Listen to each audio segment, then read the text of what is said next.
हरे कृष्ण। हरे Krishna.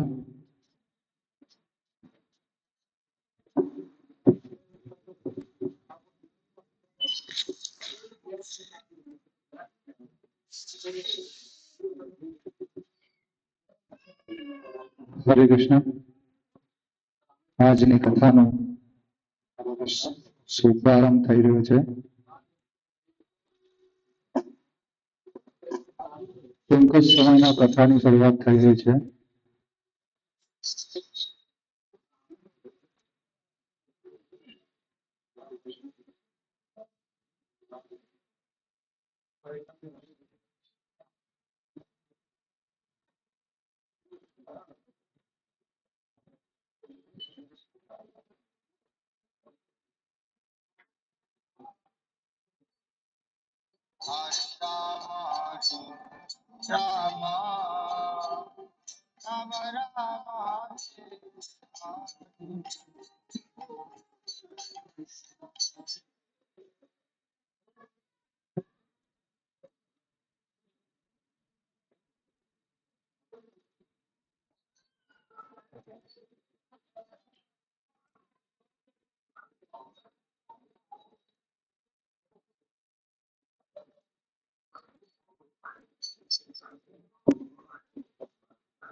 Light चालू कर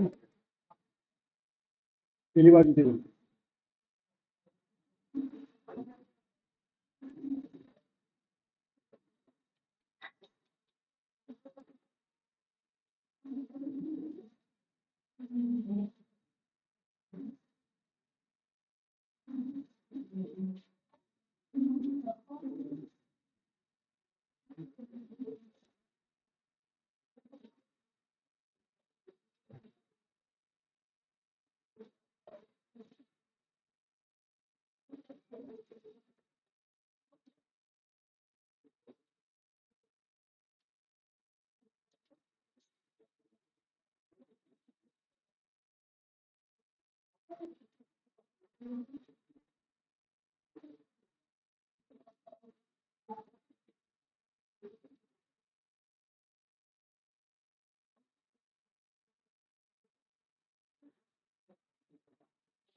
गौरंग तुम्ही मोरा इको चालू कर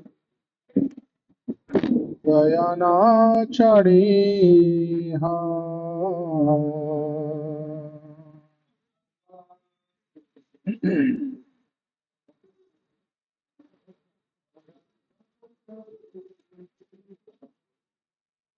गौरंग तुम्ही मोरा दयाना चढ़ी गौरांग तुम्ही मोरा दयाना छड़ी आपना करिया चरणे राखी अपना करिया रंग चरणे राखीहा तुम्हारा चरण लगी सब त्यागी तुम्हारा चरण लगी सब त्यागी लो चरण लगी सब त्यागी तुम्हारा चरण लगी सब त्यागी लो शीतल चरण पाया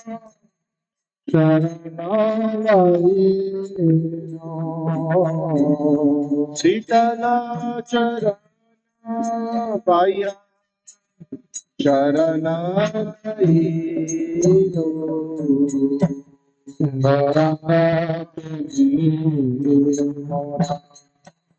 दया चारी रंग तुम्ही मोरा दयाना चढ़ी अपना करिया चरणे राखी अपना करिया रंगा चरणे राखी कोले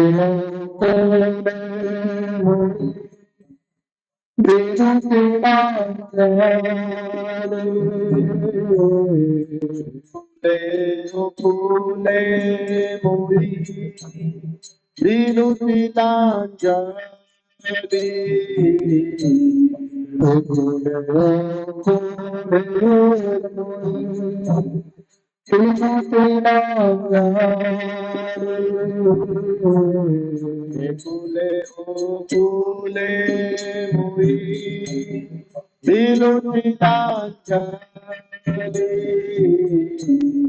राखी है चरण मोरे अपना राखियो चरण मोरे अपना मोरी वासुदेव गौशाले चरण वासुदेवा घोष बोले चरण दारिया वासुदेव गौशाले चरण वासुदेव घोष बोले चरणे दुरिया कृपा करी राधा मोरे पद छाया दिया कृपा करी राखो मोरे पद छाया दिया रंगा तुम्ही मोरे दया नाचारिया गौरांग तुम्ही मोरे दयाना चढ़िया जय गौरामिता गौरामिता निताय जय जय राम निताय जय गौरनिताय गौरनिताय गौरनिताय जय गौरनिताय जय निवाय निताय निवाय निताय निवाय निताय जय निवाय निताय जय निवाय निताय निवाय सीता गौरा हरि हरि गौर हरि बोल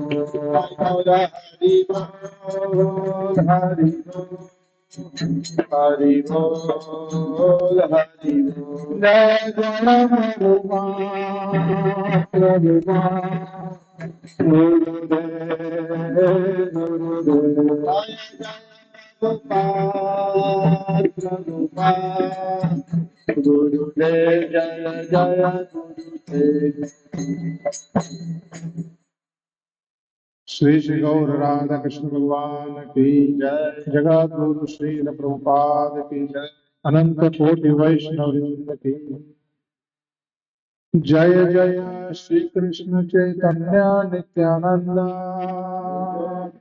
श्री कृष्ण चैतन्य नित्यानंद जय अद्वैत चंद्र जय भक्त वृंदा जय द्वैत चंद्र जय गौर भक्त वृंद कृपा करे सब मेरी कर करुणा कृपा करे सब मेरी करह करुणा हे यदम पतित जने न करी है घृणा हे अधम पतित जने न करिह घृणा हरे कृष्णा। एकत्रित समस्त हरि भक्तों एवं माताओं का हार्दिक स्वागत है। कल हमने चैतन्य महाप्रभु की विद्याध्ययन लीला, चंचलता पूर्ण उनका सभी के साथ व्यवहार, केशव कश्मीरी का गर्व चूर करना और गया में अपने गुरु से शिक्षा ग्रहण करना, दीक्षा ग्रहण करना, इन सब विषयों को सुना था। अभी चैतन्य महाप्रभु जब गया से लौटकर आए हैं तो बहुत गंभीर हो गए हैं। आध्यात्मिक जीवन में गंभीर का मतलब ऐसा व्यक्ति लेगा कि जीवन के उद्देश्य के प्रति सजग हो जाना।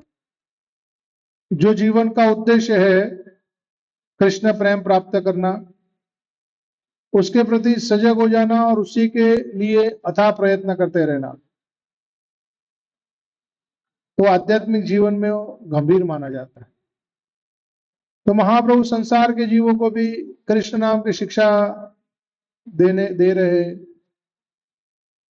पढ़ाने में भी उनकी कोई रुचि नहीं रही।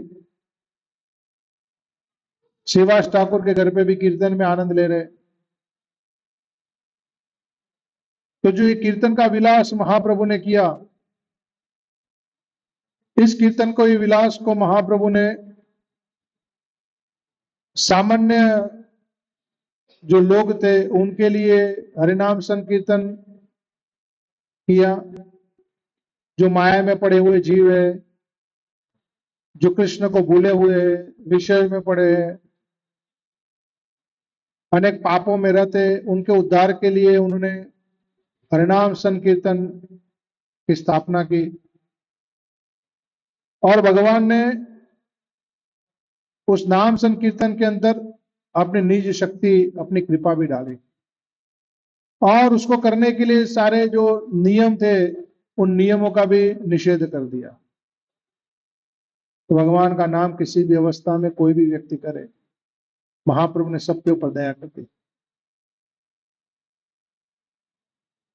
तो दिन में महाप्रभु संसार के जीवों के उद्धार के लिए अपने पार्षदों के साथ में जाकर कीर्तन करते थे। जो भी व्यक्ति मिलता उसको हरिनाम संकीर्तन में सम्मिलित करते, ताकि वो अपने दोषों से मुक्त होकर भगवत कृपा प्राप्त कर सके। और रात्रि में चैतन्य महाप्रभु अपने अंतरंग पार्षदों को लेकर श्रीवास ठाकुर के घर पे कीर्तन करते थे। और उस कीर्तन में महाप्रभु सबका प्रवेश नहीं देते थे, मात्र जो उनके हृदय से समझते हैं, उनके भावों को समझते हैं, ऐसे ही वैष्णवों को उसमें आने की अनुमति देते थे। और अंदर से दरवाजा, जो आंगन का जो दरवाजा था वो बंद कर देते थे। तो बाहर जो रह जाते थे उसमें दो प्रकार के लोग होते थे। एक प्रकार के लोग ऐसे होते थे जो निंदा करते थे कि ये लोग दरवाजा बंद करके रात भर चिल्लाते रहते, नाचते रहते, अलग अलग प्रकार के शोरगुल करते रहते, हमको नींद नहीं आती, और ऐसी कोई भक्ति होती है, रात को कौन इतना चिल्लाता है। तो कुछ लोग जो बाहर थे वो उनकी निंदा करते थे, कहते हैं तो भगवान के अपराधी है, भगवान को परेशान कर रहे ऐसे चिल्ला चिल्ला के। अरे भक्ति करनी है, नाम लेना है, मन मन में ले लेते। गुरु का मंत्र तो कहते गुप्त रूप से लेना होता था, ये इतना चिल्ला चिल्ला कर रहे, मंत्र की सारी शक्ति भी खत्म हो गई, ऐसे ऊंची ऊंची आवाज में बांट रहे तो मंत्र अपनी कृपा भी नहीं करेगा इनके ऊपर। कुछ प्रकार के लोग ऐसे थे। और कुछ प्रकार के लोग जिनके हृदय में श्रद्धा थी, वो ऐसा सोचते थे कि हम ऐसे दुर्भाग्य जीवे कि महाप्रभु अपने भक्तों के अंतरंग पार्षदों के साथ में भीतर में बड़े प्रेम उल्लास अवस्था में कीर्तन कर रहे, जहां महाप्रभु एक उन्मत्त हो चुके हैं और हम दुर्भाग्य जीव उसको देख नहीं पा रहे, हम बाहर खड़े हैं। तो दरवाजे को श्रीवास ठाकुर का जो घर था वहां दीवार पे कान लगाकर खड़े रहते थे और आनंद लेते थे और दुख भी व्यक्त करते थे कि हमारा हमारा दुर्भाग्य जीव है कि हम भगवान के कीर्तन में सम्मिलित नहीं हो सकते। तो ऐसे दोनों प्रकार के लोग थे। और महाप्रभु जब संकीर्तन करते थे, जब महाप्रभु अंतर्मुख हो जाते थे, उन्माद अवस्था को आते थे, तब महाप्रभु को कुछ बाह्य ज्ञान नहीं होता था। श्रीवास ठाकुर के घर में कीर्तन करते समय चैतन्य महाप्रभु भाव अवस्था में कभी जाके खंबे से टकरा जाते, कभी दीवार से टकरा जाते, कभी नीचे गिर जाते, कभी उनके शरीर पे खरोच आती, कभी रक्त बहता। भक्त लोगों को ये देखकर बड़ा दुख होता कि भगवान का इतना कोमल शरीर है, हाँ? भगवान की गौर वर्ण की अंग कांति है और भगवान उन्माद अवस्था में जब कीर्तन करते समय गोल गोल घूमते, इधर उधर दौड़ते, तो भगवान को पकड़ना उस समय कठिन हो जाता है। भगवान इतनी तीव्र गति से भागते हैं, जहां भगवान को संभालने जाए उतने देर में तो महाप्रभु खंबे से टकरा जाते हैं। तो नित्यानंद प्रभु जब आए थे तब नित्यानंद प्रभु की सेवा लगाई थी कि आपने महाप्रभु को संभालना है। तो कहते चैतन्य महाप्रभु को देने की और संभालने की क्षमता सिर्फ नित्यानंद प्रभु में ही है, क्योंकि वो गुरु तत्व है। तो नित्यानंद प्रभु ने वो जवाबदारी ली और नित्यानंद प्रभु ध्यान रखते थे कि चैतन्य महाप्रभु उन्माद अवस्था में इधर उधर कहीं अपने आप को चोटिल ना कर दे, कहीं अपना शरीर को नुकसान ना पहुंचाए। तो नित्यानंद प्रभु बड़ा ध्यान रखते थे इस बात का। अन्यथा चैतन्य महाप्रभु के इस भाव को संभालने की क्षमता सामान्य जीव में नहीं है। तो ये रोज नित्य प्रतिनित्य आनंद उमंग होता रहता। तो श्रीवास ठाकुर के घर में एक दासी है जिनका नाम है दुखिया। वो कीर्तन में तो सम्मिलित नहीं हो सकती क्योंकि वहां माताएं नहीं थी, वहां सभी भक्त भक्त होते थे, तो कीर्तन में सम्मिलित नहीं होती। लेकिन सोचती कि इतने सारे भक्त आए, महाप्रभु के पार्षद आए, रात भर कीर्तन कर रहे, थक थक जाते, पसीना आता है, तो उनकी सेवा करनी चाहिए। तो महाप्रभु अपने पार्षदों के साथ रात भर कीर्तन करते, कीवाड़ बंद करके। जिसको सेवा करनी है ना, कहते सेवा ढूंढ लेता है। रुचि होनी चाहिए, नहीं तो दिखाओ तो भी व्यक्ति नहीं करता। बोलो कि ये वाली सेवा है आपको करनी है, कहते ठीक है, भाग जाएगा, नहीं करेगा। और जिसको करनी है वो तो ढूंढ के भी कर लेगा। तो दुखिया ने क्या विचार किया कि प्रभु के स्नान करने के लिए जल भर के ले आते हैं। तो रात भर गंगा किनारे जाती, एक एक दो घड़े करके भर के लाती रखती, फिर जाती, फिर घड़े भर के लाके रखती। गंगा का ठंडा ठंडा पानी मट्टी के घड़ों में भर के लाके रखती। रात में और पानी ठंडा हो जाता। सवेरे जब सूर्य उदय होने वाला होता तब महाप्रभु अपने पार्षदों के साथ वहां से जब प्रस्थान करते तो दुखिया निवेदन करते, प्रभु शरीर थक गया है, पसीना भी है आया है, तो आप थोड़ा स्नान कर लीजिए। तो दुखिया के भाव को देखकर महाप्रभु उनके पार्षद सब स्नान करते हैं। अब इतने महान वैष्णव जिन्होंने इतना संकीर्तन किया है, उनकी सेवा करने का मौका मिला है। शुद्ध भक्त चरण रेणु भजन अनुकूल, वो तो भजन में सबसे उत्तम बात है। तो महाप्रभु दुखिया के जो द्वारा की गई जो सेवा थी ना, उसको स्वीकार करते हैं। महाप्रभु पूछे एक दिन, तुम्हारा क्या नाम है? श्रीवास ठाकुर कहते हैं, प्रभु ये हमारे घर पे सेविका का काम करते दासी है, दुखिया नाम है इसका। महाप्रभु कहते, इतनी सेवा करने से तो कोई दुखी नहीं रहता, ये तो सुखिया है, आज से इसका नाम बदल दो, इसका नाम सुखिया कर दो। इतनी सेवा करने वाला जगत में कैसे दुखी रहेगा? महाप्रभु ने नाम बदल दिया। तो इतना सेवा का भाव उनके अंदर, बाकी कुछ नहीं जानती, लेकिन सेवा से अपने आप को तार दिया उसने। महाप्रभु नाम महिमा बता रहे कि नाम महिमा कितनी अद्भुत है। श्रीवास ठाकुर के भाई की एक पुत्री है नारायणी, 4 वर्ष की। महाप्रभु जब आंगन में कीर्तन कर रहे हैं तो छोटी सी बालिका वहां है। तो महाप्रभु संसार में जीवों को नाम महिमा बताने के लिए कि नाम की क्या महिमा होती है, महाप्रभु ने नारायणी को बुलाया। 4 वर्ष की बालिका आई। महाप्रभु ने बोला, नारायणी बोल कृष्ण। एक बार बुलवाया, दोबारा बुलवाया, बेटी बोलो कृष्ण, दोबारा बुलवाया। तीसरी चौथी बार बुलवाते बुलवाते नारायणी की आंखों में से आंसू निकलने शुरू हो गए। वो खड़ी नहीं रह पा रही, उसका शरीर गदगद हो गया, रोमांच हो रहा है उसके शरीर में। तो महाप्रभु कहते थे, ये है कृष्ण नाम की महिमा, ये नाम का प्रताप है कि भगवत नाम करने से जीव इस प्रकार शुद्ध होता है। महाप्रभु ने आशीर्वाद दिया नारायणी को। अपना उच्चिष्ट प्रसाद जो महाप्रभु ने ग्रहण किया वो नारायणी को दिया। नारायणी ने 4 वर्ष की अवस्था में महाप्रभु की कृपा प्राप्त कर ली, और उसी नारायणी के पुत्र हुए आगे जाकर वृंदावन दास ठाकुर, जिन्होंने चैतन्य भागवतम की रचना की। तो महाप्रभु ने नाम संकीर्तन का इतना प्रचार किया और उसका प्रभाव भी दिखाया संसार में लोगों को। नित्य प्रतिनित्य महाप्रभु श्रीवास आंगन में कीर्तन करने के लिए आते। एक दिन श्रीवास ठाकुर के घर पे दिन में उनके पुत्र जो था उसने शरीर त्याग कर दिया। महाप्रभु थोड़े समय में घर में आने वाले हैं। घर के भीतर में अंदर वाले कक्ष में पुत्र ने शरीर का त्याग कर दिया है। महिलाएं रोने चिल्लाने लगी। नौजवान पुत्र, किशोर अवस्था का पुत्र अगर शरीर का त्याग कर दे कितना कष्ट होता है। चिल्ला रहे लोग, तड़प जोर जोर से रो रहे। श्रीवास ठाकुर ने देखा कि तो मातम का माहौल है, अगर ऐसी अवस्था में प्रभु आएंगे तो प्रभु दुखी हो जाएंगे, तो प्रभु का सुख सबसे पहले होना चाहिए।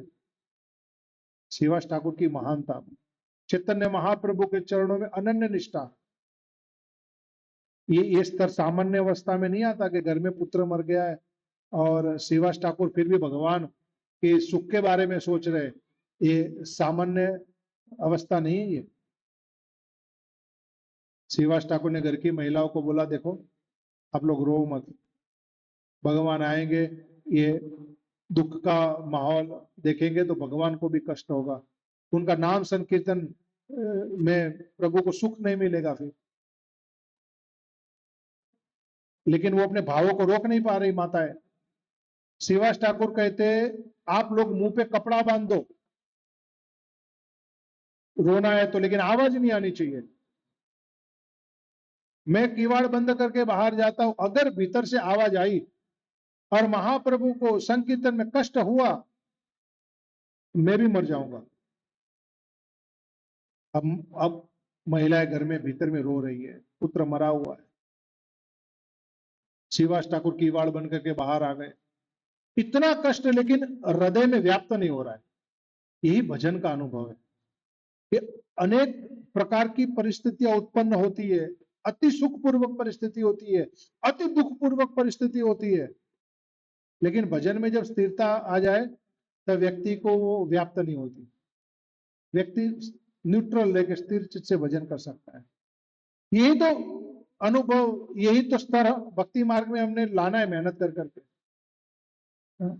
ये इतना सहज में नहीं आता। हम अनेक दोषों से भरे होने के नाते हम उस दोषों के साथ बह जाते हैं, विवल हो जाते हैं। और वैष्णव जो होते उनका मन भगवान के चरणों में एक निष्ठ लगा होता है, तो कोई भी घटना होती है लेकिन उनका मन वहां से हटता ही नहीं है, इसलिए वो स्थिर चित्त रह सकते हैं।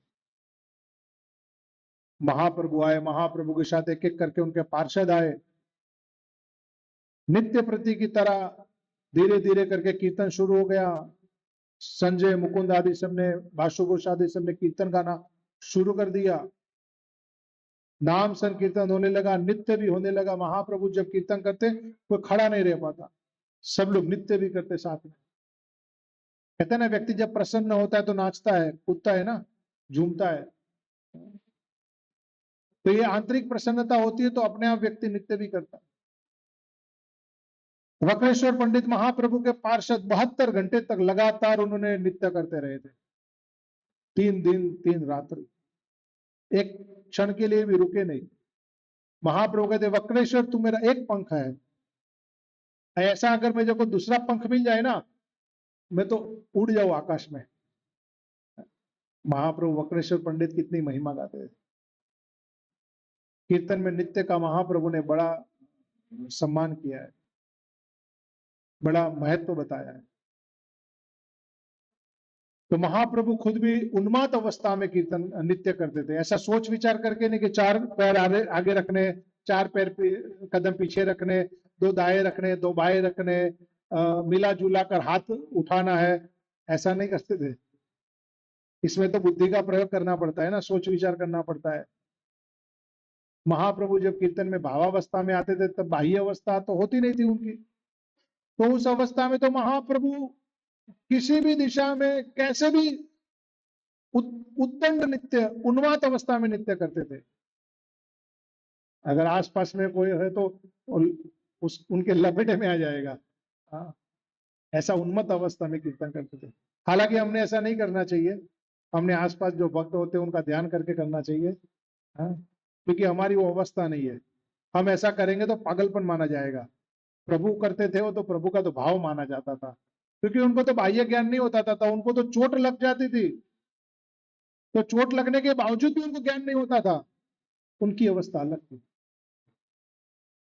तो कीर्तन करने की पद्धति बताइए, धीरे धीरे करके शुरू होता है। पहले जब राग होते तो धीरे धीरे गाए जाते, और फिर कीर्तन बढ़ते बढ़ते बढ़ते तीव्र गति को होता है, उन्माद अवस्था को आता है, हर व्यक्ति झूमता है, फिर स्पीड में होता है। ये रोज का नियम था। जब धीरे धीरे कीर्तन उन्माद अवस्था को पहुंच गया, सभी भक्त लोग उस कीर्तन के आनंद में बह रहे। ऐसा दृश्य हो रहा है जैसे भगवान कृष्ण असंख्य गोपियों के संग जैसे रासलीला का नृत्य किया था ना, वो भी रात्रि को किया था भगवान ने। और कोई समाज संसार क्या, कोई किसी की परवाह नहीं, कोई जान नहीं, कुछ नहीं, और सिर्फ गोपियों के संग भगवान कृष्ण ने रासलीला की थी। और उसमें भगवान ने प्रत्येक गोपी को प्रसन्न किया, भरपूर नृत्य किया रासलीला में। चैतन्य महाप्रभु भी ऐसे ही कर रहे हैं। ये रासलीला से कम नहीं है, ये गौरांग महाप्रभु की रासलीला है, जो ब्रज के पार्षदों के साथ ही आए हैं महाप्रभु। तो कीर्तन उन्माद अवस्था में होते होते होते होते क्या हो गया, एकदम से महाप्रभु रुक गए। महाप्रभु को रुका देकर सब लोग भी एकदम से शांत हो गए। महाप्रभु रुके, कहते श्रीवास आनंद नहीं आ रहा है, जो सुख मिलना चाहिए वो नहीं मिल रहा है। महाप्रभु ने ऐसे ये लीला श्रीवास ठाकुर के घर कई बार की। पिछले कल जैसे हमने वर्णन किया था ना कि ब्रह्मचारी ब्राह्मण था, उसके साथ भी यही लीला हुई थी। महाप्रभु कीर्तन करते रुक गए, वो ब्रह्मचारी ब्राह्मण एकदम उसका तो हार्ट बीट बढ़ गया। महाप्रभु के आनंद नहीं आ रहा है, टेंशन में आ गया वो। तो महाप्रभु रुक गए, श्रीवास को पूछते, श्रीवास आनंद नहीं आ रहा है, कुछ तो है। तो श्रीवास कहते नहीं प्रभु सब ठीक है, कुछ प्रॉब्लम नहीं है। कहते श्रीवास सब कुछ ठीक है? कहते हाँ। महाप्रभु का चलो ठीक। फिर वापस कीर्तन शुरू किया, फिर वापस कीर्तन करते करते करते उन्माद अवस्था को पहुंचे, फिर महाप्रभु रुक गए। श्रीवास लेकिन आनंद नहीं आ रहा है, कुछ तो ऐसा हुआ है, आनंद नहीं आ रहा है। कहते ना जिस भाव के अनुकूल वातावरण होता है तभी वो भाव पुष्ट भी होते हैं। तो वातावरण में प्रतिकूलता आ जाती है कि कोई व्यक्ति भी ऐसा हो जाता है जो अधिकारी नहीं है, तो भी वो भाव का जो आनंद है ना वो उठा नहीं पाते। रासलीला में गोपिया और कृष्ण होगी तभी कृष्ण को और गोपियों को सुख मिलेगा और लीला कर पाएंगे। अगर कोई भी एक अनवांटेड व्यक्ति, कोई भी एक ऐसा व्यक्ति आ जाएगा तो वो कार्य सिद्ध नहीं हो सकता। शिव जी के आते ही तुरंत उनको बाहर निकाल दिया गया, आनंद नहीं आ सकता। राधा रानी तुरंत महसूस कर गई हमको सुख नहीं मिल रहा है, तो महाप्रभु रुक गए। तब एक भक्त ने महाप्रभु से कहा, प्रभु श्रीवास का पुत्र घर पे मर गया है अंदर। कहते श्रीवास तुम्हारा पुत्र मर गया, तुमने बताया नहीं?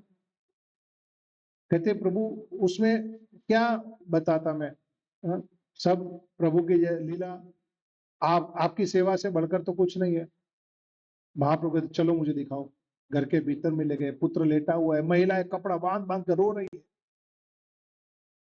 महाप्रभु ने पुत्र को उठाया, उठो, इतने सारे लोगों को तुम कष्ट दे रहे हो, रुला रहे, उठो, तुम कहाँ गए, बोलो उठो। पुत्र खड़ा होकर कहता है आपकी इच्छा से इनके घर पे जितने दिन मेरे लिखे थे वो पूरे हो गए, अभी मैं आगे की यात्रा पे जा रहा हूँ, और वो भी आप ही की इच्छा से जा रहा हूँ, जैसा आप कृपा कर रहे हैं उसी के अनुरूप चल रहा हूँ। तत्व ज्ञान दे दिया संसार में जीवन मरण का, कि जीवन और मरण क्या है उसका भेद समझा दिया।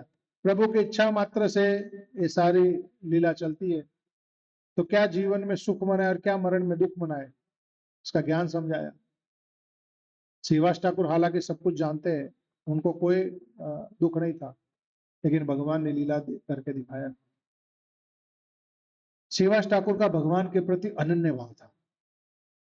एक दिन महाप्रभु श्रीवास से कहते, नाम महिमा के को प्रकट करने के उद्देश्य से, श्रीवास घर पे बैठे रहते हो, घर परिवार वालों के साथ सदैव नाम संकीर्तन करते रहते हो, कुछ काम काज नहीं करना, ये खाना पीना सब कहां से आएगा, सब सामान। श्रीवास कहते प्रभु मैं एक दिन नाम संकीर्तन करूंगा, 2 दिन करूंगा, 3 दिन करूंगा, लगेगा कोई व्यवस्था नहीं हो गई तो मैं गले में पत्थर बांध के गंगा में कूद जाऊंगा और बोल दूंगा भगवान कृष्ण गीता में झूठ बोलते हैं कि अनन्य चिंतयन्तो माम ये जनि परिउपासते तेषा विनित्युक्ता नाम योगक्षेम वहामया। अगर कोई मेरा भक्त अनन्य भाव से मेरा भजन कीर्तन मेरे भक्ति में लगा हुआ है तो उसकी सारी जवाबदारी मेरी है, ऐसा भगवान बोलते हैं। कहते प्रभु मैंने तो भगवान के ऊपर छोड़ दिया है और मैं तो बस भजन कीर्तन में लगा हूं, बाकी वो संभाले, उनका काम संभाले। कहते तुमको कृष्ण के ऊपर ऐसा विश्वास है? कहते निश्चित विश्वास है। कहते अब तक तो भूखा नहीं रहा मैं, और आगे जिस दिन होगा उस दिन मैं कूद जाऊंगा गंगा में, बोलूंगा भगवान तो झूठ बोलते हैं। महाप्रभु ने श्रीवास ठाकुर के विषय में क्या कहा, श्रीवास ऐसा दिन आ सकता है कि लक्ष्मी को कटोरा लेके भीख मांगने निकलना पड़े, लक्ष्मी देवी को भीख मांगने निकलना पड़े, हो सकता है कभी ऐसा? कहते मान लो ऐसा दिन आ सकता है, लेकिन तेरे घर में किसी चीज की कमी नहीं होगी। तेरे भक्ति भाव से तो लेकर तेरे द्वार पे जो कुत्ता भी होगा ना, श्रीवास के द्वार पर कुत्ता मतलब श्रीवास ठाकुर के घर के आसपास घूमता होगा, कभी उनके द्वारा कुछ बचा हुआ दे दिया तो वो खा लेता होगा, कभी आते जाते उनके दर्शन कर लेता होगा। कहते श्रीवास तेरे द्वार का तो जो कुत्ता होगा वो भी मेरे धाम आएगा, तू तो इतना प्रिय है मुझे। तो महाप्रभु ने विशेष करके नाम संकीर्तन का जो ये लीला, ये महाप्रकाश लीला, ये सब श्रीवास ठाकुर के घर पे किया था। महाप्रभु की लीला का बड़ा महत्वपूर्ण स्थान था श्रीवास ठाकुर का आंगन। तो महाप्रभु जब ऐसे कीर्तन करते थे तो विद्वेषी लोग होते ना, सब प्रकार के लोग होते संसार में। आप अच्छा कर रहे हो, आपने किसी का बुरा नहीं किया, लेकिन फिर भी आपके प्रति घृणा रखने वाले, ईर्ष्या द्वेष रखने वाले लोग होते। तो कुछ लोगों ने जाके काजी को समाचार दे दिया, कुछ हिंदुओं ने जाके, ब्राह्मणों ने जाकर, ये निमाई, इसने सब धर्म भ्रष्ट कर रखा है, हमारी सारी हिंदू जाति को बदनाम करके रखा हुआ है, चिल्लाता रहता है, कुछ भी गाता रहता है, और न जाने कहां से ये नाचने की गाने वाला ये धर्म लेकर आया है। हमारे शिव जी के जो पूजा होती थी, चंडी पाठ होते थे, दुर्गा पूजा होती थी, उसका कोई अभी महत्व नहीं गिनता, और जगह जगह घूमता है ब्राह्मण होकर, सभी हिंद जाति के लोगों को भी अपने साथ में मिला लेता है, और कोई शुद्धि अशुद्धि का कोई विचार नहीं करता, छुआछूत का कोई विचार नहीं करता, और सबके साथ गले मिलके घूमता रहता है। तो आप हमारा इस समाचार राजा को दीजिए और उनको दंड दिलवाइए, हमारे धर्म को भ्रष्ट किया जा रहा है। स्वयं भगवान संसार के जीवों के उद्धार के लिए हरिनाम कर रहे, उनका भी विरोध हुआ। भक्त लोग किसी सोसाइटी में कीर्तन करते करते यार वॉचमैन रोके तो कोई बड़ी बात नहीं है, तो बड़ी बात नहीं है। महाप्रभु के साथ भी हुआ था ये, तो जाकर कंप्लेन कर दिया। आसपास के लोग उनसे चिढ़ने लगे, ईर्ष्या करने लगे। आप जरूरी नहीं कि आप में दुर्गुण हो तभी लोग आपसे ईर्ष्या करेंगे, आप में अत्यधिक सद्गुण हो तो भी लोग आपसे ईर्ष्या करेंगे। ये संसार है, कलयुग हो सतयुग हो कोई भी युग हो, ये दोष हमेशा बने रहते हैं। इसलिए अगर आप गुरुजनों के मार्गदर्शन में भगवान की शिक्षा के ऊपर चल रहे हो, अपने होशो हवास में गलती नहीं कर रहे हो, और भगवान का भजन कर रहे हो, और वो कार्य अगर किसी को नहीं समझ में आ रहा है, कोई बुरा लगा रहा है उस कार्य को, तो आपने घबराने का, चिंता करने की जरूरत नहीं है। आप अपना काम करते जाओ। उनके कहने से आप हरिनाम का त्याग कर दो या धर्म भक्ति का त्याग कर दो, ये उचित बात नहीं है। ऐसे तो आपको पल पल में लोग कहेंगे, तो हम हमेशा पल पल में भक्ति का क्या त्याग करते रहेंगे। इसलिए भगवान ने कहा अगर वो हम सत्य मानकर चल रहे, उनके शिक्षा के ऊपर चल रहे, तो फिर हमने कोई दूसरा विचार करने की आवश्यकता नहीं है। श्रीवास ठाकुर के घर के आगे एक ब्राह्मण रहता है, चपल गोपाल। वो सोचता है कि मैं ब्राह्मण हूं, मेरे यहाँ कोई आता नहीं, दान दक्षिणा इतनी मिलती नहीं। कि श्रीवास ठाकुर के वहां हुजूम लगा रहता है, लोग आते रहते हैं। इन लोगों को तो कैसे भी करके ना, इनका तो पर्दाफाश करना चाहिए, बताना चाहिए लोगों को ये पाखंडी है ऐसा। तो रात को श्रीवास ठाकुर का किवाड़ बंद है, उसने क्या किया, आंगन में जो दुर्गा पूजा और बलि करने का जो सामान होता है ना, कुमकुम और हल्दी और कटार और मांस और मदिरा, ऐसे पात्र, हड्डिया, सब काली पूजा का जो सामान होता है ना ऐसा, वो सारा सामान वहां रख दिया, चला गया। कहते आते जाते लोगों की नजर पड़ेगी तो लोग समझ जाएंगे। श्रीवास ठाकुर ने जब किवाड़ खोला, देखा, उनको समझ में आ गया कि किसी ने इंटेंशनली किया हुआ है, वो समझ गए। तो उनके साथ लड़ने की बजाय, विरोध करने की बजाय, श्रीवास ठाकुर, हम सब तो ऐसे भक्त कब बने, हमारे जीवन में कब वो दिन आएगा, ऐसा लगता है कि इस जन्म में संभव नहीं हमारे लिए।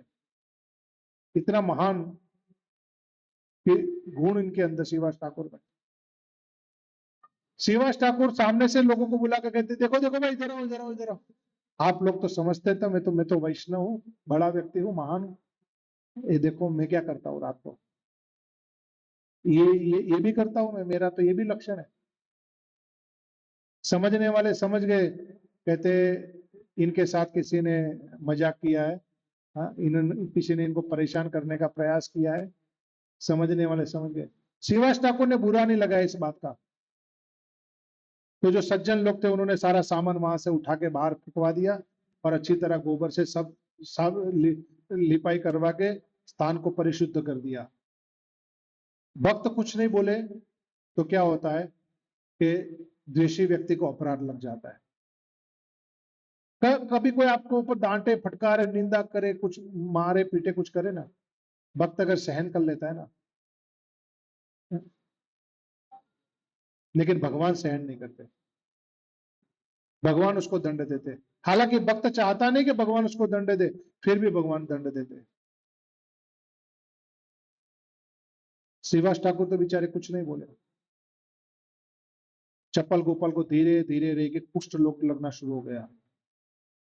सारा शरीर अब धीरे धीरे धीरे रोग ग्रसित हो गया, फोड़े हो गए, उसमें पस भरने लगा और वो पस जब बाहर निकलता है तो जलने लगा और धीरे धीरे करके उसमें सूक्ष्म जीव पड़ गए, कीड़े पड़ गए उसमें और कीड़े उसको खाने लगे। जिंदा शरीर में कीड़े पड़ जाना कितना कष्ट होता है। देखा आपने किसी ने जिंदा शरीर में किसी के कीड़े पड़े? वैसा कीड़े शरीर में रेंगते चलते, जिंदा शरीर में कीड़े पड़ते, बहुत कष्ट होता है। तड़प रहा है, चिल्ला रहा है, अनेक जगह उपचार ढूंढ रहा है, कहीं उपचार नहीं हो रहा है। किसी ने कहा कि गौर हरि को बोलो, महाप्रभु को बोलो, वो कृपा करेंगे। उन्होंने तो पतितों का उद्धार किया है, तो उनको बोलो कृपा करेंगे। महाप्रभु एक दिन गंगा स्नान करके जब आ रहे थे तो चप्पल गोपाल महाप्रभु के पास गया, कहते प्रभु दया करो, दया करो, मेरे से सहन नहीं हो रहा है, मेरे को कष्ट हो रहा है। तो कहते ना महाप्रभु जो औदार्य अवतार है, करुणा वरुणालय अवतार है, जिन्होंने अनेक पापी तारे लेकिन अपराधी एक भी नहीं तारा। ऐसा डायरेक्ट तो कभी नहीं तारा। हाँ, अपराधी अगर उचित क्षमा याचना कर ले तो महाप्रभु जरूर कृपा करेंगे। महाप्रभु ने कोई चर्चा नहीं की उसके साथ। महाप्रभु ने धुतकार मारा उसको और डांट फटकार लगाई उसको, तेरा तो मैं मुख नहीं देखना चाहता, दफा हो जाए यहां से तू, डांट फटकार लगाए उसको। आगे प्रसंग में आता है जब चैतन्य महाप्रभु संन्यास ले चुके और चैतन्य महाप्रभु संन्यास लेके जब नीलांचल से यात्रा करते करते जब वापिस उस क्षेत्र में आए थे, तब वो एक वृक्ष के नीचे बैठा हुआ था, अति कष्ट प्राप्त करता हुआ। तब उसने महाप्रभु से फिर विनती की थी, प्रभु तड़प रहा हूं मैं, कितने वर्ष निकल के, बहुत कष्ट हो रहा है, अब तो कृपा करो। महाप्रभु कहते मैं तेरा दोष दूर नहीं करूंगा, ये तेरे को तेरा रोग ये दूर नहीं करूंगा मैं, लेकिन तेरे को उपाय बता देता हूं, किस कारण हुआ है बता देता हूं। तूने बहुत समय पहले श्रीवास ठाकुर के प्रति अपराध किया था। एक वैष्णव को तूने तामसिक पूजक बता के काली पूजक बताने का प्रयास किया था, उसका अपमान करने का प्रयास किया था, जबकि वैष्णव ये कार्य कभी नहीं करते। और तूने उनको उस तरीके से बदनाम करने का प्रयास किया था ना, इसी का परिणाम है कि कृष्ण ने तुझे दंड दिया है। कहते प्रभु मैं क्या करूं? प्रभु ने बोला जाओ श्रीवास ठाकुर से माफी मांगो। जाके आए माफी मांगने के लिए, श्रीवास ठाकुर ने माफ किया, सारा कुष्ठ रोग चला गया। वर्षों व्यतीत हो गए, तड़पता रहा। एक कितनी गलती, एक गलती, सामान छोड़ के आ गया अपमान करने के लिए, कितना कष्ट भुगतना पड़ा। भगवान जब दंड देते तो बड़ी मात्रा में दंड देते हैं, सहन नहीं होता जीव से। तो चैतन्य महाप्रभु ने पापी कैसे होते और अपराधी कैसे होते, दोनों संज्ञा अलग अलग करके दिखाई। नाम संकीर्तन का यह प्रचार नवद्वीप में इतना जोरों शोरों से चल रहा था। उन दिनों में 500 वर्ष पूर्व तो पूरे भारत में मुगलों का राज्य चलता था, यवनों का राज्य चलता था, लेकिन फिर भी चैतन्य महाप्रभु जीवों के उद्धार के लिए नाम संकीर्तन करते थे। पूरे नवद्वीप में भ्रमण कर करके नाम संकीर्तन करते थे। चांद काजी को कंप्लेंट पहले पहुंच चुकी है। चांद काजी विचार कर रहा है कि ये सब लोग नाम संकीर्तन करते रहते हैं, और इस प्रकार उपद्रव मचाते हैं।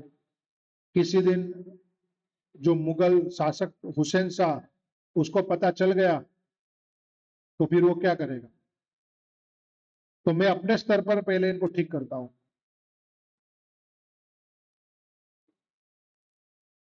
तो चांद काजी ने अपने कुछ सेवक भेजे और शिवास ठाकुर के घर पे जहां नाम संकीर्तन हो रहा था वहां पर क्या किया, आके भक्तों को मारा और मृदंग फोड़ दी। शिवास ठाकुर के घर गए हो मायापुर में, जो मृदंग भंग है वो देखा है, फोटो मंदिर में रखा हुआ है, देखा है। सूचक है कि हरिनाम संकीर्तन में विरोध किया था, मृदंग तोड़ी थी, टूटी हुई मृदंग रखी है। वो नहीं होगी लेकिन दूसरी टूटी हुई मृदंग रखी है। लोगों को समझ में आया इसलिए कि नाम संकीर्तन का विरोध उस समय भी बहुत हुआ था, लेकिन प्रभु ने कार्य को बंद नहीं किया। प्रभु उस कार्य को करते रहे। तो सभी भक्त डर के मारे इधर उधर हो गए। महाप्रभु को जाके सूचना समाचार भेजा गया कि काजी के लोग आए थे और उन्होंने आके भक्तों को खूब मारा और उनकी मृदंगे तोड़ दी और बोला कि आज के बाद ये नाम संकीर्तन नहीं करना, कोई आवाज नहीं करना, कोई चिल्लाना नहीं। बड़ी डांट फटकार लगाई। महाप्रभु को बहुत क्रोध आया। अगर कृष्ण या राम के अवतार में होते तो वध कर देते, लेकिन चैतन्य अवतार में तो मार नहीं सकते। दुष्ट व्यक्ति है जो मरने के लायक है लेकिन मार नहीं सकते। और किसी को आप दंड नहीं दे पाओ और फिर भी आपको उसको सुधारना है, कितनी मेहनत पहुंचेगी। मेहनत पहुंचेगी ना। अगर दंड तो हो सकता है व्यक्ति सुधर जाए। आपने ऐसा क्रोध नहीं करना, उसको मारना नहीं है, हाँ? उसका वध नहीं कर देना है और उपद्रवी प्रकृति के व्यक्ति का सुधार करना है। तो उसके लिए आपको कितना दयावान होना पड़ेगा, कितनी धीरजता से सहन शक्ति से उसके साथ काम लेना पड़ेगा। महाप्रभु ने सभी भक्तों का आह्वान किया, बुलाया, सभी आओ, अपने अपने घर से मशाले लेकर आओ। सभी मशाले लेकर आ गए। महाप्रभु ने कहा हम एक महा हरिनाम संकीर्तन करेंगे यहां से, और काजी के वहां पहुंचेंगे नाम संकीर्तन करते करते। चलो सब लोग मेरे साथ में। महाप्रभु सबसे आगे चल रहे मशाल लेकर, और भक्त लोग उन्माद अवस्था में कीर्तन कर रहे और मशाले ही मशाले।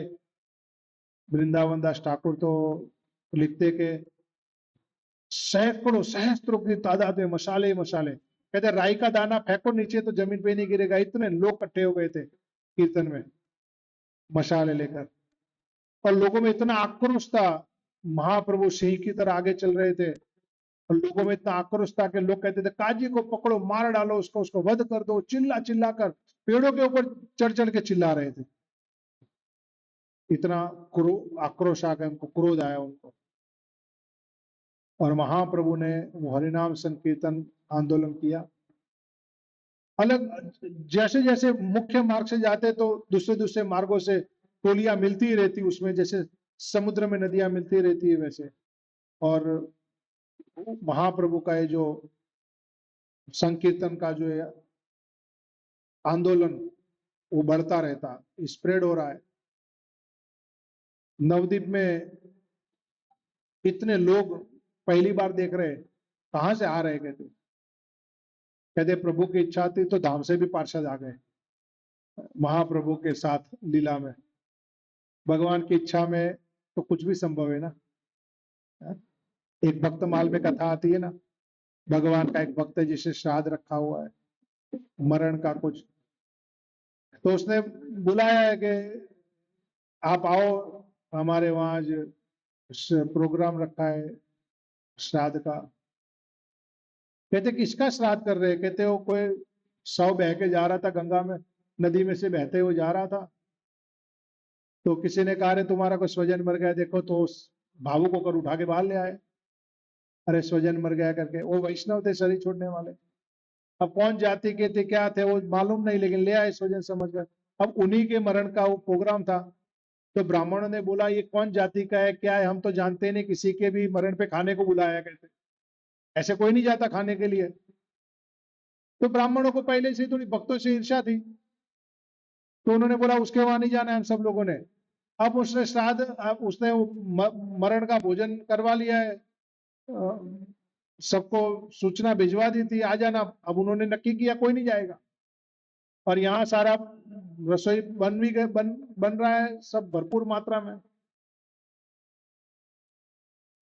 अभी भगवान सोच रहे द्वारिका में, ये भक्त के वहां कोई जाएगा नहीं तो उसको कितना बड़ा, उसका तो अपमान हो जाएगा, उसने इतनी मेहनत करी है।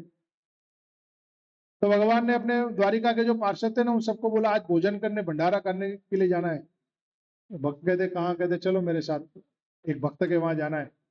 तो सब पार्षद आ गए ब्राह्मण के वेश बनाकर, एक जने वगैरह धारण करके, पटका लगाकर, चोटी वगैरह रख के सब ब्राह्मण आ गए। और एक एक करके जो चौराहे पे अलग अलग दल बनाकर जो उस गांव के ब्राह्मण बैठे ना, आज कोई जाएगा नहीं ध्यान रखना है, तो सब टोली बना बना कर बैठे, वो बीच में से गुजर रहे एक एक करके, सब लाइन की लाइन, पंक्तियों की पंक्तियां जा रही है। लोग सोच रहे हैं कि ये कहां से आए, वो कहते आस पड़ोस के गांव वालों ब्राह्मणों को बुलाया लगता है। वो कहते हम फिर भी नहीं जाएंगे। अब ब्राह्मण आए, पंगत शुरू हो गई, प्रसाद लेना शुरू हो गया। अब उनमें एक शयाना व्यक्ति था, वो बोला वो भाई आस पड़ोस के गांव वाले ब्राह्मण आके भोजन करके चले गए, प्रसाद उसका खा के चले गए, हम नहीं जाएंगे तो हमारा भी तो अपमान होगा। गांव के थे और नहीं आए गए थे, कहते भाई पूरा हो उसके पहले पहले हम भी चल पड़ते, चलो पंगत में बैठ जाएंगे। अब वो आए, अब क्या हुआ, वो भक्त लोगों ने भोजन कर लिया था। अब जो थोड़ा बहुत बचा था तो उन्हीं का जूठा और थोड़ा बहुत मिलाकर दे दिया। तो जो पहले मना कर रहे थे वो जूठा खाने के लिए बैठ गए। कहते लड्डू मिल रहे, मिठाइयां मिल रही है, कहते हमने छोड़ दिया, ऐसे ही लड़ाई झगड़े में अहंकार में छोड़ दिया, कहते हैं अब बैठ गए सब लाइन में खाने के लिए। तो भगवान ने लीला करी, उनके पार्षदों का जूठा खिलवा दिया, भक्त का मान भी बढ़ा दिया। तो भगवान को तो कब लीला करनी होती है तो कभी अपने पार्षद भी बुला लेते भगवान को। तो महाप्रभु की उस लीला में धाम से पार्षद भी आ गए, संकीर्तन आंदोलन में सहस्त्रों की तादाद में लोग आए हुए। अब सेवकों ने जाकर काजी को समाचार दिया कि गौर हरि असंख्य असंख्य लोगों को लेकर आपकी ओर आ रहे हैं, और लोग बहुत गुस्से में। अब काजी डर गया, काजी अंदर जाके छुप गया। जब महाप्रभु द्वार पर पहुंचे, महाप्रभु ने सेवक भिजवा के कहा उनको बोलो मुझे बात करनी है। काजी आया थोड़े समय के बाद डरते डरते, तो महाप्रभु जहां क्रोध से बात करनी थी, महाप्रभु एकदम शांत चित्त से बात कर रहे हैं। क्या बात है, हम आपके घर पे आए, और आप हमको स्वागत करने के लिए द्वार पर नहीं आए, अतिथि आए तो अतिथि को तो बुलाना चाहिए आपने, क्या बात है आज आप घबरा रहे, मिलने नहीं आए हमसे। वो भीतर में लेके नहीं नहीं ऐसी बात नहीं है, वो आप थोड़े गुस्से में थे ना, हमको समाचार मिला, हमने सोचा आपका थोड़ा गुस्सा कम हो, फिर मिलते आपसे। तो वहां बैठ गए। तब महाप्रभु बड़े प्रेम से उनको कहते हैं कि आपने भक्तों के मृदंग तोड़ दी, भक्तों को मारा पीटा। तो वो क्या कहते हैं उसमें हमारा कोई दोष नहीं है, आप ही के वहां से पंडित ब्राह्मण लोग आए थे और उन्होंने आके हिंदू धर्म की दुहाई देते हुए हमसे निवेदन किया कि हमारे धर्म को नाश कर रहे, कि नाचते कूदते रहते, हर जाति के लोगों को एकत्रित करते रहते, और इस तरीके से हमारा हमारा जाति धर्म भ्रष्ट कर रहे, भगवान को दुख पहुंचा रहे, तो इसलिए हमने तो ये निर्णय लिया था। तो महाप्रभु उनसे कुछ चर्चा कर रहे हैं। महाप्रभु कहते हैं आपके धर्म जाति में गाय को क्यों मारते हैं आप? कहते हमारे में भी कुछ चीजों का निषेध किया और कुछ चीजें करने को बताई है, तो उसमें गाय का वध करने हमारे में भी बताया है। तो काजी कहता है आपके शास्त्रों में भी तो गाय का वध बताया है। तब महाप्रभु ने समझाया कि हमारे शास्त्रों में गाय का वध बताया, लेकिन उसका उद्देश्य क्या है? अति कष्ट प्राप्त करते हुए बूढ़ी गाय का वध किया जाए और सामर्थ्यवान ब्राह्मण यज्ञ के माध्यम से उसको नया शरीर दिलाए, पुष्ट पुष्ट शरीर दिलवाए और उस आत्मा को कोई भी कष्ट ना पहुंचे, इस विधि से ये सब कुछ किया जाए। तो इस उद्देश्य से हमारे में बताया है। अगर आप उसके अधिकारी नहीं हो, आप गाय का वध करके उसको नया जीवन नहीं दे सकते, तो आपको वध करने की कोई अनुमति नहीं है।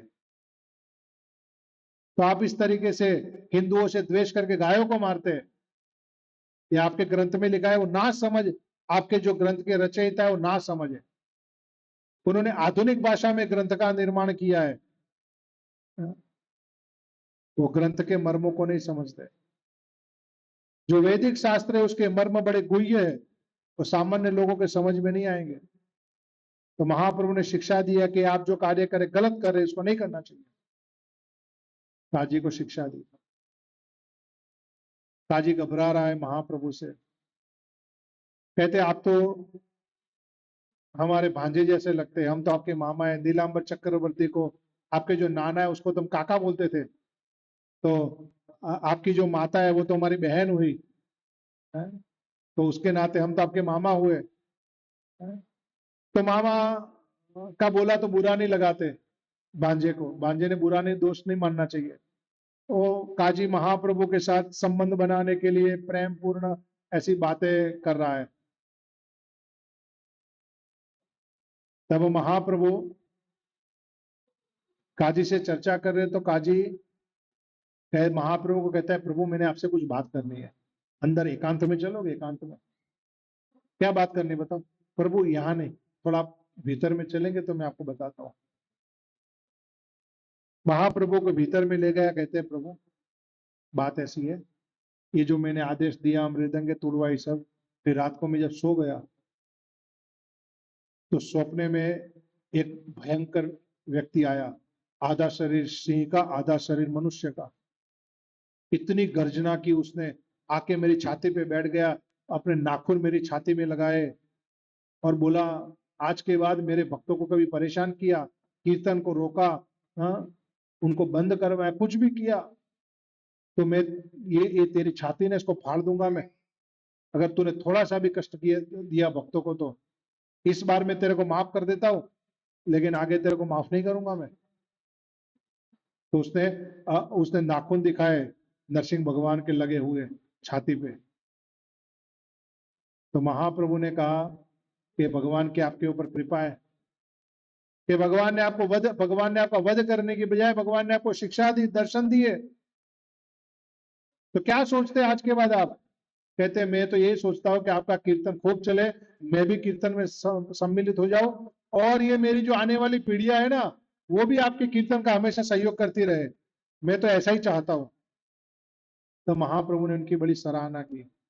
इसलिए आज भी नवदीप मंडल यात्रा जब जाती है तो उस नवदीप मंडल यात्रा में काजी की समाधि पे भी जाते हैं। भले ही मुसलमान था, लेकिन ये सोचकर के चैतन्य महाप्रभु की कृपा को प्राप्त किया और संकीर्तन आंदोलन में उसने भी सहयोग किया। उसके बाद आने वाली उसकी पीढ़ियों ने भी संकीर्तन आंदोलन में सहयोग किया। तो महाप्रभु की कृपा से यवन लोग भी भक्त बन गए। अब निर्विवाद रूप से महाप्रभु की ये संकीर्तन लीला चल रही थी। अभी भी कुछ ब्राह्मण ऐसे थे जो महाप्रभु के उस संकीर्तन से संतुष्ट नहीं थे, वो कोई ना कोई उपद्रव करते रहते थे। जहां भक्त कीर्तन करते रहते थे तो जाकर बोलते थे कि हम जाके नवाब को समाचार देंगे अभी कि ये लोग कीर्तन करते हैं और परेशान करते हैं। तो महाप्रभु ने श्रीवास ठाकुर के माध्यम से लीला रचित की। वैसे तो श्रीवास ठाकुर का भगवान के चरणों में अनन्य भाव है, पूरी श्रद्धा है, कोई डर नहीं है। लेकिन कहते श्रीवास तेरे घर पे कीर्तन हो रहा है ना, मुसलमान सैनिक आके बोलते हैं, और जो उनके साथ में हिंदू के जो भटके हुए जो लोग हैं वो बोलते हैं तुम्हारे घर पे कीर्तन होता है ना, हम राजा को जाके समाचार देंगे, थोड़े ही समय में राजा के लोग आएंगे यहाँ पर और तुम सबको बंदी बनाकर लेके चले जाएंगे यहाँ से, तुम देख लेना। अब बाह्य लीला में क्या हो रहा है, श्रीवास ठाकुर घबरा गए। श्रीवास ठाकुर घबरा गए, कहते मुसलमान सैनिक आएंगे, हमारे घर वालों को परेशान करेंगे, बहू बेटियों को उठा ले जाएंगे और हम घर को तोड़ेंगे फोड़ेंगे नाश करेंगे, हम यहाँ से चले जाते हैं। श्रीवास ठाकुर सारा सामान बांध कर, ये बाह्य लीला हो रही है दिखाने के लिए कि भगवान कैसी रक्षा करते हैं। सारा सामान बांध कर तैयारी कर रहे, नाव बुला ली, गंगा के किनारे पहुंच गए। महाप्रभु कहते श्रीवास क्या हुआ? श्रीवास कहते प्रभु ऐसा ऐसा हुआ, मुसलमान सैनिक आने वाले और वो इस तरीके से बांध के ले जाएंगे, मारेंगे पिटेंगे। कहते श्रीवास तुम क्या समझते हो, उन मुसलमान सैनिकों के भीतर में मैं नहीं बैठा? क्या मेरी रजामंदी के बगैर ऐसा हो सकता है क्या कि वो आए और तुम लोगों को परेशान करे, मारे पीटे? क्या हो सकता है ऐसा? अगर मेरी रजामंदी के बगैर हो जाए तो मैं नरसिंह रूप धारण करके सबका वध कर दूंगा, तुम क्यों घबराते हो? तो कहते प्रभु अगर आप सहयोग में हैं, आप आश्वासन दे रहे तो फिर ठीक है। श्रीवास ठाकुर घर आ गए, कहते निश्चिंत होकर कीर्तन करो, कोई घबराने की जरूरत नहीं है। और वो मुसलमान शासकों के वहां जाना पड़ेगा तो मैं जाऊंगा और मैं उनकी सभा में जाऊंगा और सभा में जाके उस मुगल राजा को बोलूंगा कि तुम अपने धर्म की दुहाई देता है ना, तुम अपने काजियों को बुला, तेरे धर्म के जो जानने वाले विद्वान पंडित है उनको बुला और उनको बोलूंगा कि तुम लोग अपने धर्म के जो कुरान के जो भी आयतें पढ़नी है, जो आप बोलना चाहते हो बोलो, और हाथी घोड़े सबको बुलाऊंगा और बोलूंगा कि इनको रुला के दिखाओ, ये जो पशु है, हीन वृत्ति के लोग हैं, इनमें प्रेम जगा के दिखाओ बेटे। अगर वो नहीं दिखा पाएंगे तो मैं कृष्ण का नाम लूंगा, हरि का नाम लूंगा और उन हाथी घोड़ों की आंखों में से आंसू निकाल के उनको रुला के दिखाऊंगा कि नाम कितना सर्वोच्च होता है। और महाप्रभु ने किया भी सही। पशु पक्षी जोड़े पाषाण विदरे, सुनी जार गुण गाता।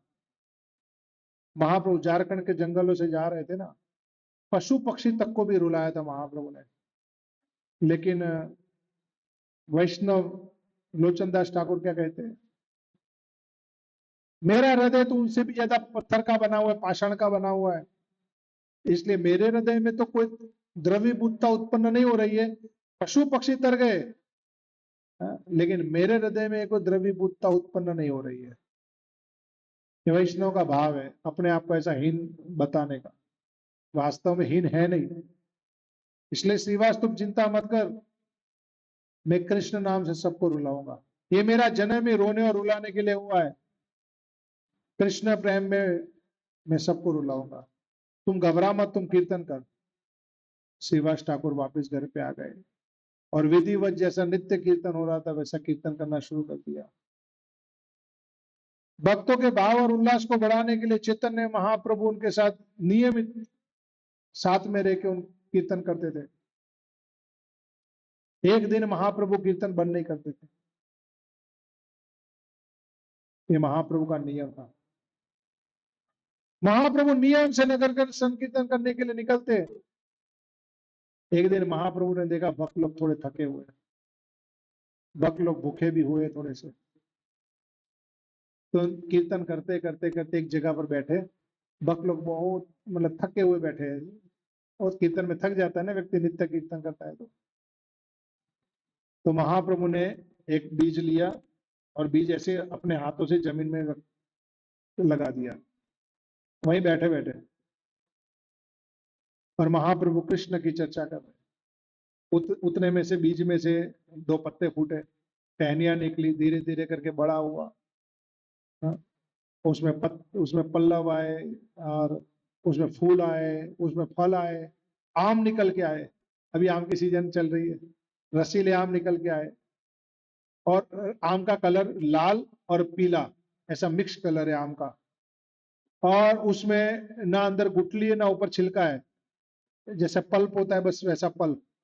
तोड़ो और भोग लगा खाओ, कुछ फेंकना नहीं उसमें से कोई भी चीज। तो आम निकल के आए। तो और एक कथा चल रही है, उतने में आम का एक बहुत बड़ा वृक्ष तैयार भी हो गया। भक्त लोग की नजर जा रही है। तो महाप्रभु, ये तो महाप्रभु के द्वारा लगाया आम था, भक्ति का आम था। वो आम खाने से भी कृष्ण प्रेम मिल जाता था। ऐसा आम था वो, सामान्य आम नहीं था। महाप्रभु ने एक आम तोड़ के एक भक्त को दिया, सब भक्तों की इच्छा हो गई। महाप्रभु ने तोड़ तोड़ के सभी भक्तों को आम खिलाए। अब महाप्रभु ने क्या नियम किया, नित्य कीर्तन करते करते जब यहाँ से गुजरेंगे तो यहाँ थोड़ी देर विश्राम करने का, आम खाने का। तो उसमें रोज नए आम लग जाते हैं। रोज महाप्रभु भक्तों के साथ आके बैठते और कीर्तन करते, और रोज जो नए आम लगे वो खाते, दूसरे दिन आते। कहते 1 वर्ष तक भक्तों ने लगातार आम खाए। इसका तात्पर्य ये होता है कि महाप्रभु लगातार 1 वर्ष बिना रुके नगर संकीर्तन करते रहते थे। आगे भी किया, लेकिन 1 वर्ष भक्तों ने लगातार आम खाए थे। तो आज भी परिक्रमा चलती है ना नवदीप मंडल की, तो जो आम घाट है ना वहां पर विश्राम कराया जाता है परिक्रमा को। महाप्रभु रुके थे, इसलिए उसको वहां पर उनकी याद में। और आज भी वहां पर बहुत सारे आम के पेड़ लगे हुए हैं, भरपूर। वो वाले आम नहीं है जो महाप्रभु ने उगाए थे, लेकिन आम लगे भरपूर। तो व्यक्ति जाकर बैठे तो फीलिंग आती है कि महाप्रभु इधर ही भक्तों के साथ बैठे थे और ये लीलाएं की थी। ये गौरांग महाप्रभु की लीलाएं तो इतनी दिव्य है कि उसका थोड़ा सा अंश छोड़ने की भी इच्छा नहीं होती। शिव जी गौरांग महाप्रभु की लीला सुनने के लिए गुप्त नैमिषारण्य में जा रहे हैं। गुप्त नैमिषारण्य नवद्वीप में है। एक नैमिषारण्य वहां है जहां भागवत कथा हुई थी। एक गुप्त नैमिषारण्य नवद्वीप में है। शिव जी को समाचार मिला कि महाप्रभु की कथा शुरू होने वाली है। महाप्रभु की कथा शुरू होने वाली है तो उसका कोई अंश रह ना जाए, एक शब्द भी छूट ना जाए। तो कथा से पूर्व जाके बैठना चाहिए कि ताकि क्या हो कि कुछ उसमें से छूट ना, मिस ना हो जाए। तो शिव जी नंदी के ऊपर बैठकर तीव्र गति से नवद्वीप आ रहे हैं। लेकिन नंदी जी महाराज उतनी तीव्र गति से चल नहीं पा रहे जितना शिव जी चाह रहे हैं। वो अधीर हो रहे हैं, अरे और तेज चल भाई, और तेज चल। ब्रह्मा जी आ रहे हैं। ब्रह्मा जी हंस के ऊपर बैठते हैं। हंस की तो स्पीड बड़ी होती है। उसने जैसे कुदक कुदक कर नहीं चलना, उसने तो स्मूथ गति से चलना है, स्पीड से चलना है। ब्रह्मा जी पूछ रहे भाई इतनी तीव्र गति से कहाँ जा रहे हो? कहते मैंने कथा सुनने जाना है। कहते हमारा वाला वाहन ले लो। शिव जी हंस ले लिए, उसके ऊपर बैठ गए। तीव्र गति से गुप्त नैमिषारण्य में जहां जाकर रुक गए। और रुके, कुछ श्रोता आए हुए बैठे, जाकर शिव जी भी बैठ गए। अभी कथा शुरू नहीं हुई, कहते अभी कथा शुरू होने वाली है। एक एक शब्द, एक एक क्षण कथा का सुन रहे शिव जी। वो कुछ भी छोड़ना नहीं चाहते कथा के प्रसंग को। गौरांग महाप्रभु की कथा में भी शिव जी का इतना अनुराग है, इसलिए महाप्रभु के जन्म से पूर्व नवद्वीप मंडल धाम में महाप्रभु की लीलाओं के दर्शन करने के लिए, महाप्रभु के बाल्य रूप का दर्शन करने के लिए, ये नाम संकीर्तन देखने के लिए शिव जी शिव डोबा के रूप में, एक वृद्ध व्यक्ति के रूप में नवद्वीप में जाके पहले रहना शुरू कर दिया था। अभी प्रभु तो आए नहीं रहने के लिए, लेकिन शिव जी पहले ही रहने लग पड़े थे। सीजे जब जा रहे वहां पर, पार्वती देवी पूछते प्रभु जी आप कहाँ जा रहे हैं? कहते मैं तो प्रभु की लीला में जा रहा हूँ। मैं तो वहां जाके गंगा के किनारे, ऐसे एक बूढ़ा व्यक्ति होता है ना, ऐसे निवृत्त टाइप का, ऐसे रहूंगा, भगवान की लीलाओं के दर्शन करूंगा। कहते हमको भी ले चलो। कहते आप भी कोई जगह ढूंढ के बैठ जाओ, वहां कौन सी घर गृहस्थी बसानी है कि जहां जाओ साथ में जाओ, बैठ जाओ जहां मन करे, घर गृहस्थ जगह बना के बैठ जाओ। भगवान की लीला है, सर्वत्र सब कुछ है। पार्वती देवी भी उत्सुक होकर नवदीप धाम में भूमि के रूप में बैठ गई। भगवान पैर रखेंगे ना मेरे ऊपर, पार्वती देवी भूमि बन गई वहां पर। और भगवान जब भाव अवस्था में होते थे ना, और साथ में भक्त है, खूब कीर्तन हो रहा है, मुख में नाम हो रहा है, उन्माद अवस्था में नृत्य कर रहे, भाव है, तो कहते हैं ना व्यक्ति जो भजन करता है, वो आशीर्वाद कहाँ जमा हो रहा है? आशीर्वाद, कहते हैं ना हम किसी का आशीर्वाद लेना हो तो कहाँ पढ़ते हैं? चरणों में पढ़ते हैं ना, चरणों का स्पर्श करते हैं ना, कृपा प्राप्त करने के लिए। तो अति भाव अवस्था में भक्त लोग नित्य कीर्तन कर रहे हैं, तो प्रभु की कृपा चरणों के माध्यम से प्राप्त हो रही है। तो पार्वती देवी भूमि बनी हुई है ताकि प्रभु चरण रखेंगे तो मुझे भी कृपा मिल जाएगी। तो गौरांग महाप्रभु की लीला अति दिव्य है, सभी अवतारों की लीला दिव्य है, उसमें कोई संशय नहीं है। लेकिन कृष्ण की लीलाओं में जो परकीय भाव की मधुरता है वो दूसरे दूसरे अवतारों में नहीं देखने को मिलती है, इसलिए उसमें लीला में मधुरता बढ़ जाती है। और वही परकीय भाव की मधुरता महाप्रभु भी लेके आए हैं, राधा भाव के अंतर्गत। तो महाप्रभु की लीलाएं भी इसीलिए मधुराति मधुर है, लेकिन वो सभी लोगों के सामने प्रकट रूप में ऐसा रहते कि जैसे एक सामान्य भक्त है और खुद भी भजन कीर्तन कर रहे हैं और दूसरों को शिक्षा दे रहे हैं, लोगों के सामने इस प्रकार से रहते हैं। लेकिन जब आंतरिक भाव में होते हैं, तब आंतरिक भाव में महाप्रभु पूर्ण राधा भाव में, कभी गोपी भाव में, कभी मंजरी भाव में प्रकट होते हैं और उस प्रकार से लीला करते हैं। चैतन्य महाप्रभु के विषय में बताया है ना, अनअर्पित चरित चिरात, जो किसी ने नहीं दिया वो महाप्रभु ने दिया। तो हमारे वैष्णव का कहना है कि महाप्रभु ने क्या दिया ऐसा जो किसी ने नहीं दिया, जो आज तक कोई नहीं दे पाया ऐसा। तो महाप्रभु ने ये जो राधा रानी के माध्यम से जो राधा भाव था, जो उन्होंने हृदय में धारण करके रखा था, ये जो ब्रज उपासना पद्धति थी, उस ब्रज उपासना पद्धति में मंजरी भाव उपासना पद्धति जो राधा रानी के सबसे निकटतम की अवस्था है, सखियों से भी ज्यादा निकटतम की अवस्था है मंजरी भाव उपासना पद्धति, वो महाप्रभु का दान है। राधा रानी का भाव तो वो तो राधा रानी तो एक यूनिक है, हाँ, वो पद तो मिल नहीं सकता किसी को, वो तो संभव नहीं है। लेकिन राधा रानी के पद के अनुरूप लघु स्वरूप, उनके जैसा ही पूर्ण भाव युक्त अवस्था वो मंजरियों में प्राप्त होती है।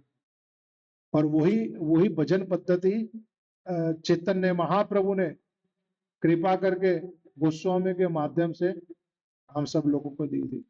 हमारे जो संप्रदाय है, उस संप्रदाय की जो भजन पद्धति है, जो अति श्रेष्ठ अवस्था जो भजन पद्धति की है ना, जो कृष्ण प्रेम प्राप्त करना, तो कहते कृष्ण प्रेम किसके हृदय में है?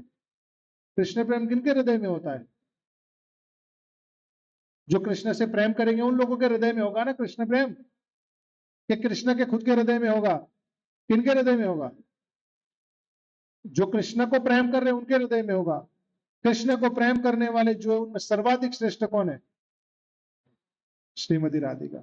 और श्रीमती राधिका के बाद जो मिलने वाला प्रेम है, जो बिल्कुल उनके हूबहू उनके जैसा ही प्रेम अगर किसी के हृदय में और प्रसारित हो रहा है, तो मंजरियों के हृदय में हो रहा है। तो मंजरी भाव उपासना पद्धति महाप्रभु देने के लिए आए।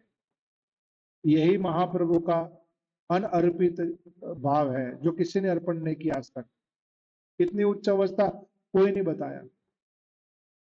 तो महाप्रभु इस सार्वजनिक रूप से जब नगर संकीर्तन करते उसमें नहीं बांटते थे, उसमें महाप्रभु जीव कल्याण के लिए नाम संकीर्तन करते थे। लेकिन उनके निकट के भक्त होते थे, उनके साथ जब आदान प्रदान की लीलाएं करते थे तब उनको ये सब चीजें सिखाते समझाते थे, गोस्वामियों के हृदय में प्रकट करवाए। हालांकि वो तो सब मंजरी स्वरूप ही आए थे यहाँ पर, लेकिन चैतन्य लीला में अलग अलग प्रकार के कार्यों में लगे थे, फिर उनके हृदय में जागृत करवाया, ऐसा दिखा करके उनको शिक्षा दी करके, और फिर बाद में उनके माध्यम से परंपरा में प्रवाहित करवाया। तो ये तो उपासना पद्धति को सामान्य उपासना पद्धति नहीं, जहां सहेलियों का जो राधा रानी के नित्य संगिनी है, जो उनका जहां प्रवेश नहीं, उससे भी गुह्य बात चैतन्य महाप्रभु ने संसार में जीवों को दी है। तो महाप्रभु नवद्वीप में, क्योंकि नवद्वीप तो अभिन्न वृंदावन है ना, नवद्वीप और वृंदावन में तो अंतर नहीं कोई, तो महाप्रभु नवद्वीप में कभी कभी इस भाव में प्रकट हो जाते हैं। तो एक दिन महाप्रभु उस भाव में प्रकट हो गए और गोपी गोपी करके चिल्ला रहे हैं। तो कुछ ब्राह्मण जिनको समझने मूर्ख ऐसे लोग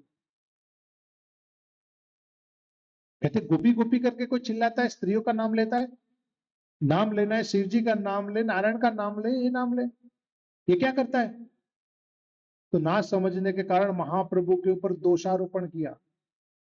तो महाप्रभु को बड़ा क्रोध आ गया, दुष्ट व्यक्ति कहते तू ऐसा उटपटांग बोलता है, और महाप्रभु उसके पीछे भागे, वो दौड़ने लगा जान बचाकर। महाप्रभु उस दिन बड़ा गुस्से हो गए, अभी मैं तेरे को सिखाता हूं, कहते क्या नाम लेना क्या नाम नहीं लेना। महाप्रभु जो भागे, वो तो वहां से जान बचाकर भाग गया। फिर महाप्रभु गंभीर हो गए, कहते इस अवतार में मैं किसी का वध नहीं करूंगा, इस अवतार में मैं किसी को ऐसे दंड नहीं देता। लेकिन ये लोग नहीं समझते, उसके कारण अपराध कर रहे हैं। अगर ये लोग ऐसे ही अपराध करते रहेंगे तो बजाय इनका उद्धार होने की, तो नरकों में चले जाएंगे, और मैं उनको डांट नहीं सकता, मार नहीं सकता, तो कैसे करूंगा सुधार में? अब मैं गृहस्थ जीवन में रह रहा हूं, महाप्रभु खुद ही अपने आंतरिक भावों में उन भावों को नहीं समझने के कारण लोग निंदा कर रहे, प्रभु की निंदा करने के कारण और नरकगामी हो जाएंगे। प्रभु गंभीर होकर विचार करने लगे, अब क्या करो? मनोमन उन्होंने विचार कर लिया, एक ब्राह्मण होकर अगर सन्यास ग्रहण करूंगा तो सन्यास का सम्मान ब्राह्मण भी करेंगे और ये ब्राह्मण भी झुकेंगे, वेश का सम्मान करेंगे, झुकेंगे तो उनका कल्याण हो जाएगा। मनोमन उन्होंने सोचा कि इन लोगों को दोषों में से मुक्त करने के लिए और इन लोगों का उद्धार करने के लिए, कि ताकि उनकी सहज भक्ति बन जाए, सहज श्रद्धा बन जाए, इसलिए मुझे गृहस्थ जीवन से सन्यास में जाना पड़ेगा, तब जाके इन लोगों के अपराध नहीं बनेंगे। महाप्रभु ने मनोमन सोच लिया सन्यास लेने के बारे में। अब किसी को बोला नहीं उन्होंने, लेकिन अब धीरे धीरे उसकी भूमिका बनाएंगे। घर में सची माता और विष्णु प्रिया देवी है, दोनों माताएं हैं। महाप्रभु सन्यास लेंगे, घर में दो माताएं रहेगी। विष्णु प्रिया माता 16 वर्ष की है और सची माता वृद्ध है, क्योंकि उनके पहले आगे कई संतानों ने शरीर त्याग कर दिया। सची माता का शरीर बड़ा वृद्ध अवस्था का है। अब उस अवस्था में उन दोनों को छोड़कर सन्यास ले लेना कठिन तो जान पड़ रहा है ना। लेकिन महाप्रभु जीवों के लिए, वो जीव में कौन आते हैं? हम सब लोग आते हैं, वो जीव में हम सब लोग आते हैं। आज हम भक्ति कर पा रहे, प्रभु की कृपा है ना, उनका आशीर्वाद है तब कर पा रहे। ये नहीं समझो हमारे पिछले जन्म के बहुत पुण्य बोल रहे थे, खाते में से भक्ति कर रहे हैं। ये तो प्रभु की कृपा है, गुरुजनों की कृपा इसलिए कर रहे हैं, हमारे पुण्य से नहीं कर रहे। इतना याद रखिए। वो भी सही मान लो, तो भी विचार नहीं करना चाहिए ऐसा। मान लो होंगे, लेकिन फिर भी उसका तनिक भी गर्व नहीं करना चाहिए। ऐसा ही मानना चाहिए कि उनकी कृपा इसलिए कर रहे हैं। तो कल के प्रसंग में वर्णन करेंगे कि चैतन्य महाप्रभु संन्यास लेने जा रहे हैं, और चैतन्य चरितामृत के अनुरूप देखा जाए तो आज अंत लीला का समापन, आदि लीला का समापन हो गया। कल मध्य लीला शुरू होगी, जहां चैतन्य महाप्रभु संन्यास लेंगे, और संन्यास लेने के बाद महाप्रभु जगन्नाथपुरी प्रस्थान करेंगे, दक्षिण भारत की यात्रा करेंगे, वृंदावन की यात्रा करेंगे। 6 वर्ष महाप्रभु ने जो संन्यास लेने के बाद यात्राएं की है, वो मध्यम खंड की लीलाएं है। तो कल हम मध्यम खंड की लीला सुनेंगे, जहां चैतन्य महाप्रभु का संन्यास लीला है। हरे कृष्ण। जगत गुरु श्रील प्रभुपाद की, अनंत कोटि वैष्णव वृंद की, श्री पुरुषोत्तम मास की, गौर निताई पंच तत्व की जय।